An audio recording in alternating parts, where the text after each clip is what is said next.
Hello. Ito si Nanay. Teka muna, kausapin muna natin si Nanay, ah. Hello, Nay. Magandang umaga po. Sa kay galing? Sa simbahan po. Alas 5 pa ako na rin. Alas 5. Nagbabina talaga ako. Araw na sa simbahan. Araw-araw po nadaan po kayo ng simbahan. Very good po, Nay. Kaya kailangan mag-ibig. Apo. O, Nay, nakita kita pasalubong tayo. Saan po kayo papunta ngayon? Pauwi na po kayo. Nay, ang Panginoong Diyos po may ginagamit na tao para tumulong sa kapwa. Naniniwala kayo doon, di ba?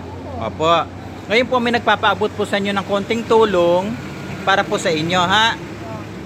Nay, ito po ang 1,000 para po sa inyo. Bigay po ng Panginoong Diyos, ha? Okay, sige po. Apo, ha? Okay, sige.